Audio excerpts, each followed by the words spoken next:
In my sections for this webinar, I'm going to focus on the prevalence survey. I will show you how the survey works for both the researchers and the respondents. First, I will start with some context, namely what we know about prevalence as of today, the place of survey methodology in this, and the rationale for using this specific type of survey. Then I will explain how the survey works from start to finish.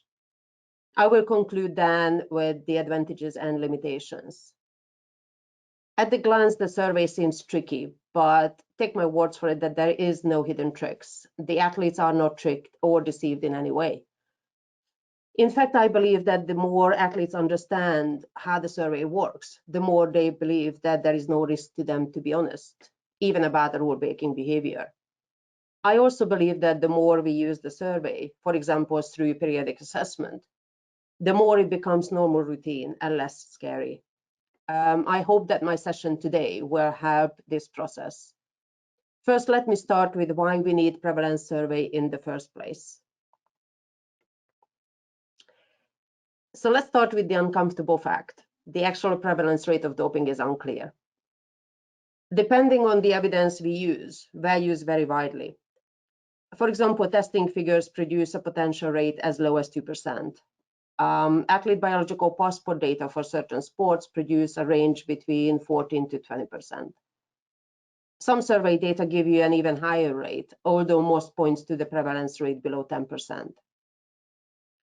This already convoluted picture is not helped by the tendency of citing the extreme upper values as evidence for high prevalence in published articles, when the authors try to argue that doping is a serious problem in sport.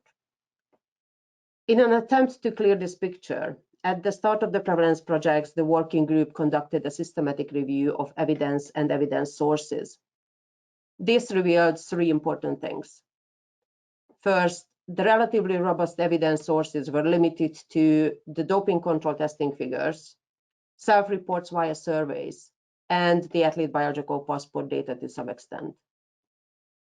The usefulness of these data for establishing doping prevalence is largely compromised by two aspects. One is the inconsistent reporting.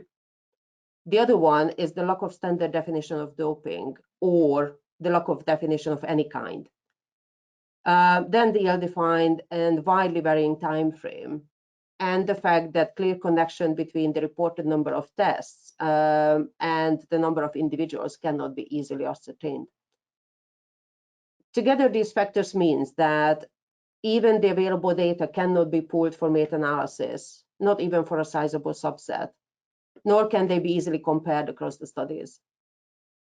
Therefore, there is a need to generate new data from all sports and all countries involving all athletes in a reliable and consistent manner to generate robust and global scale evidence. This then can be combined with the existing evidence from doping control testing and ABP data to observe and monitor trends over time.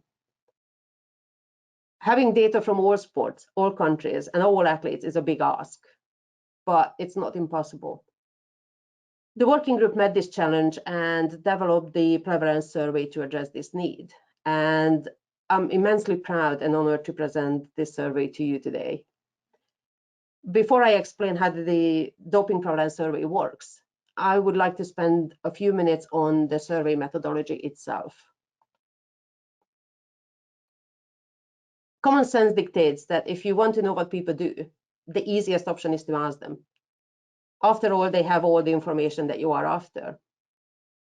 To make survey methodology work for the prevalence estimation, it is important to pay attention to four aspects, namely the methodology, the implementation, the question content, and sampling. In terms of methods, whether we use direct or indirect approaches. For implementation, whether we use paper and pencil or some form of computerized format, researcher-led data collection, or self-reports. The question content is dictated by what we want to find out and what is the most appropriate way to seek that information. And for sampling, the question is to attempt to survey all members of the target group or to create a representative sample for the population. In short, a good prevalence survey is simple and quick to do. It offers sufficient protection to respond truthfully and motivate athletes to do so. It leaves no room for individual interpretation of the questions and instructions and avoid confounding factors. And finally, it has the potential to yield meaningful results if implemented correctly. On balance, we opted for an indirect survey format, which is not the most simple option, but it is better suited for the task. So let me explain how and why. When it comes to socially sensitive information or transgressions, it is very unlikely that people are willing to tell the truth. Instead, some tend to respond the way they think they are expected to respond, conforming to social norms and expectations, which we refer to as socially desirable responding. It is widely acknowledged that social desirability tends to lead to underreporting undesirable behavior and overreporting desirable ones. Others are dishonest because they worry about the potential consequences of admitting undesirable or potentially transgressive or illegal behavior. Now, indirect estimation models can address both of these concerns by providing a safe survey situation beyond offering and ensuring anonymity. In these models, the protection comes from the survey design itself, which renders anonymity unnecessary, but increases the need for transparency and education. The development of the survey tool involved a rigorous iterative process with the involvement of the stakeholders and athletes in every step. First, we reviewed the literature and evaluated a wide range of survey options. Based on the review and previous studies, we selected 2 survey formats as best candidates, which we tested in 4 major sport events in 2018 and 2019. We then augmented this process with data collection outside sport in 2020 and 21, which helped us to further explore the impact of non-compliance with the survey instructions and making the survey as clear and as simple as possible. After a series of empirical testing, we selected a model called the crosswise model for the prevalence survey, and now we entered into a current validation and implementation phase. So next, let me show you how the crosswise model works.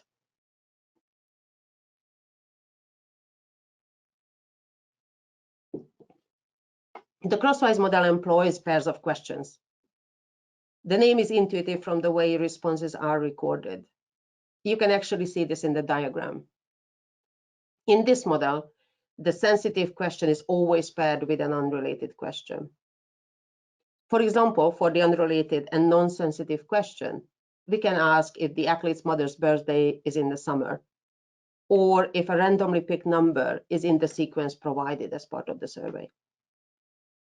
We will then instruct the athlete to answer both the prevalence question and the non-sensitive unrelated question with one single response. The athlete can either answer that his or her responses are the same or that they are different. Same could mean that the athlete said yes to both questions or no to both questions. It is not revealed how the answers are the same, only that they are the same.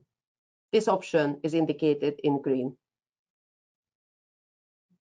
Different means that the athlete has only one yes answer, but without telling us which one that is. This option is indicated in orange.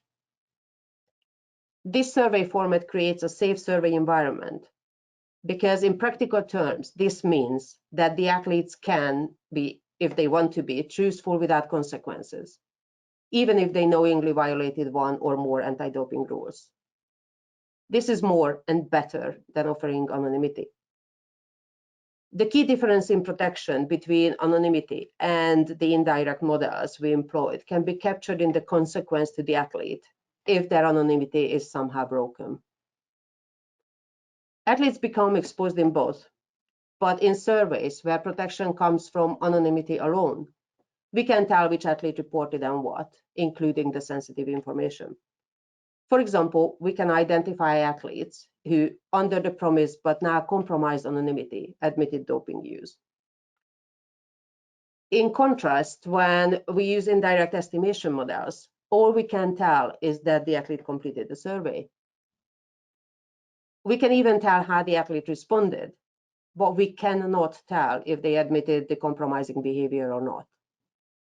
It is the case because to make athletes feel protected beyond standard anonymity, we pair the prevalence question with an unrelated, non-sensitive question, for which only the athlete knows the answer.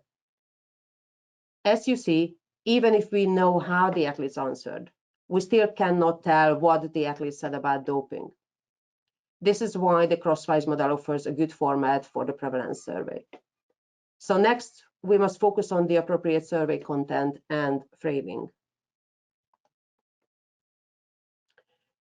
In the survey, we ask 4 anti-doping related questions, namely having provided doping control samples, use of supplements, prescription medication, and doping in the past 12 months. The questions are ordered according to their levels of sensitivity. The first question primarily serves as a practice question to ease athletes into the way the survey works. Although it is not a survey feature per se, it is very important that all athletes, clean athletes and transgressors alike, feel that this survey is relevant to them. Therefore, you need to be mindful of not framing this as a clean sports survey, because it surely would discourage doping users to be part and admit something that you already labeled as something bad. Excluding athletes who might use doping is really the last thing you want. The fifth question is not sensitive at all. It serves as a control to assess athletes' comprehension of the survey format. So next, allow me to demonstrate how the survey format works. In the prevalence survey, athletes are asked first to select and memorize a number from the list. Note that this selection here is not a physical selection. Athletes are instructed to pick one number and memorize it before progressing to the next page. The numbers are 2-digit numbers. They are randomly generated for each respondent for each question. People tend to select a number that is meaningful to them, if such link is available, or if the number is easy to remember. The first is not a problem, but to avoid bias by selecting a favorite number or to ensure even distribution, we omitted the easy numbers such as 11, 22, 15, 25, 10, 20, 30, and so on from the first sequence. So for example, I associate 57 with a memorable birthday in 1957. 31 is also a meaningful number to me because I was 31 when my younger daughter was born. Because I have no apparent connection to the other 3 numbers, I would probably pick 57 or 31. So for this example, I mentally select number 57 and then move to the next page. On the next page, athletes are presented with a pair of questions. In this example, the sensitive question is about the use of prohibited substance or method. The unrelated question asks whether the number selected and memorized is included in the list. So continuing with my previous example, when I selected 57, I can see that this number is on the list. Therefore, I already have one yes answer for statement B. But I did not use prohibited substance or methods in the past 12 months, so it is a no from me for statement A. Taken together, I have then one yes and one no answer. Now I have to log both of my responses with a single answer. There are only 2 response options. One option for the same answers, which could be 2 yeses or 2 nos, and one option for the different answers. To log my responses, I select the option which indicates that I only have one yes answer. This option is on the right. If this is done in a real survey situation, the protection for me comes from the fact that I am the only one who knows the answer to both questions. I'm fully protected because my recorded response informing you that I have one yes answer is simply not sufficient for you to know which one that is, the prevalence question or the unrelated question about the numbers. Once the question is answered, the survey moves to the next question with a new set of numbers. Each question has its own unique set of random numbers to ensure that the responses are completely independent. However, if you paid close attention, you might have noted that almost all numbers appeared again. It is part planned and part random, but it is a crucially important part of the survey. I will tell you why. It is not a coincidence in a sense that we programmed the survey to repeat a certain proportion of the first sequence. This proportion is either 20%, which means that one of the 5 numbers appear again, or it is 80%, which means that 4 from the 5 numbers appear again. The percentage here refers to the chances that the responding athlete must say yes to the unrelated question. Intuitively, the more numbers from the first set appears to the second set, the more exposed the athlete is. If no number or all numbers appear again, the survey is equivalent to a direct question format in terms of protection, or more like having no protection at all beyond standard anonymity. However, in this example I used for demonstration, it was random that I got the 4 of the 5 number version. Another athlete completing the survey at the same time, or after or before me, would receive a less exposed version. An example for this is shown on the right. But because we don't want to disadvantage athletes by receiving the less protected version by pure luck, we created 2 versions of the survey. In this, we counterbalance the probability of the same numbers appearing again, both within and across surveys. In survey A, the first question features the 20% option. Then the next question is with the 80% chance that the number selected appears again. In survey B, the first question features the 80% option, but the next question is with the 20% chance, and so on. You may have noticed that we changed this for the last comprehension control question, which is the 5th question. With this, we know exactly how athletes should respond if they follow the instructions. The choice of 20% is a balance between protection and precision. Other surveys in the literature use 25% or 30%. Generally, the lower the probability for the unrelated question, the higher is the level of protection. But also the higher is the added variance, thus protection is inversely related to precision. For us, it is more important that we know and control this level of chance than what this level actually is. It is because we need this piece of information to estimate the proportion of yes answers to the prevalence question. So next, I will explain how.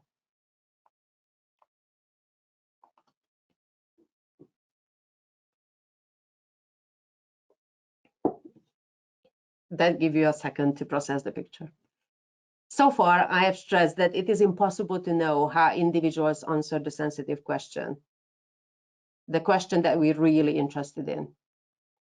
Then why and how these data are of any use to us?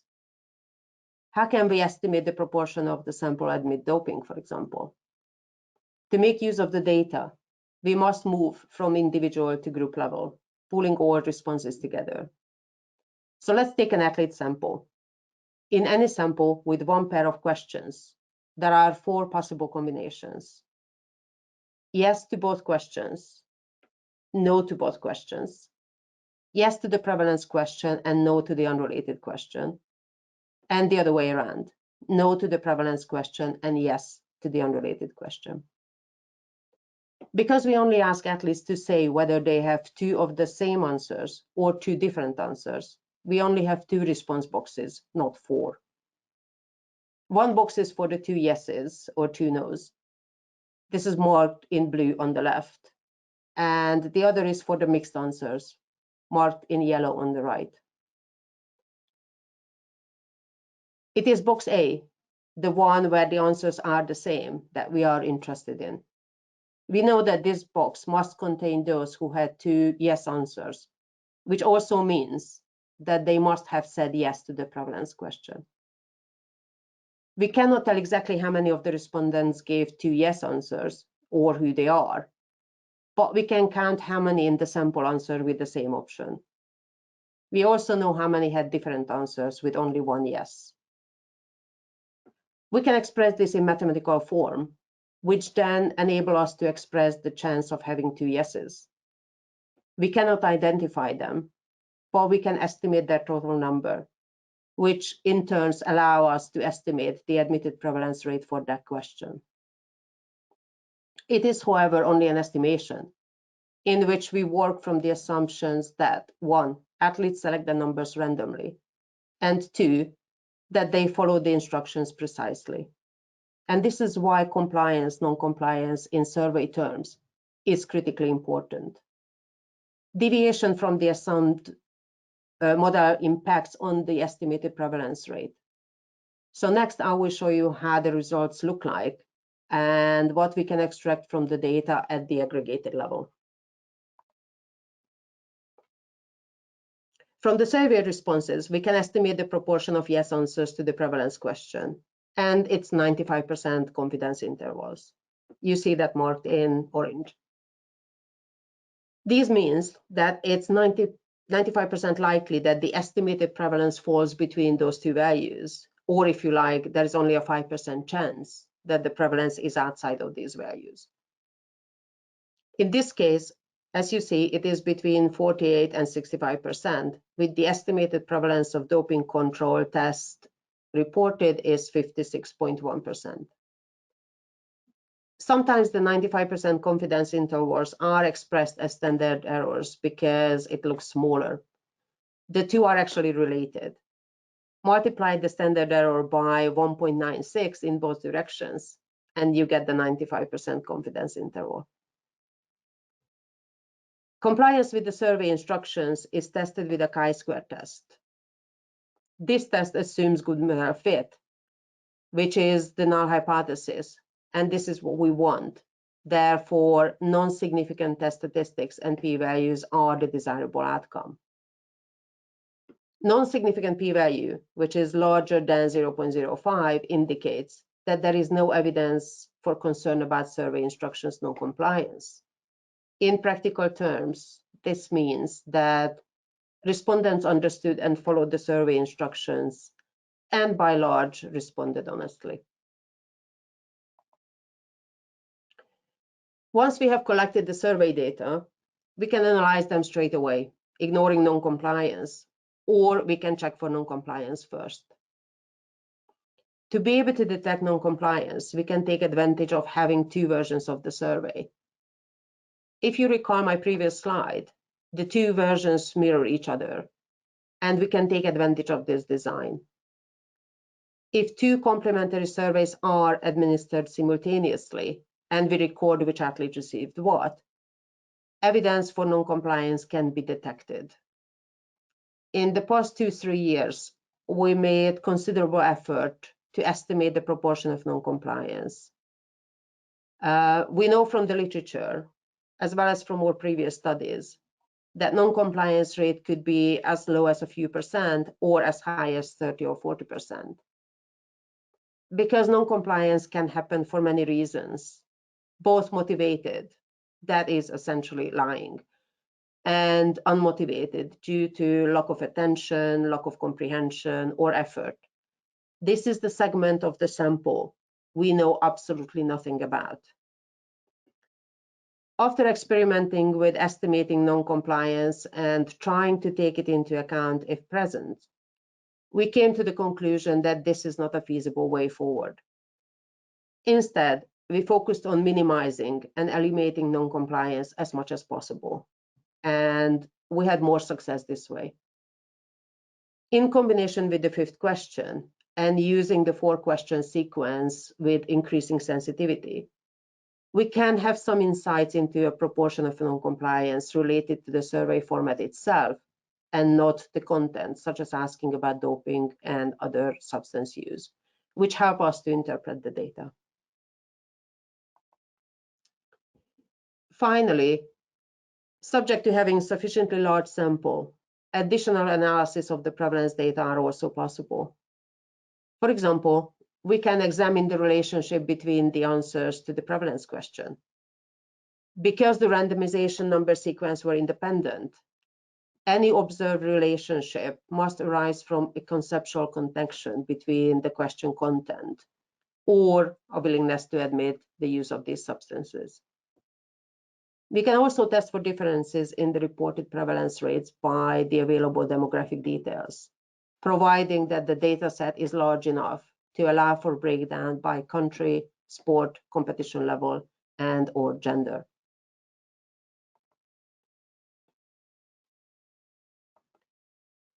To conclude, like with every method for prevalence estimation, there are pros and cons.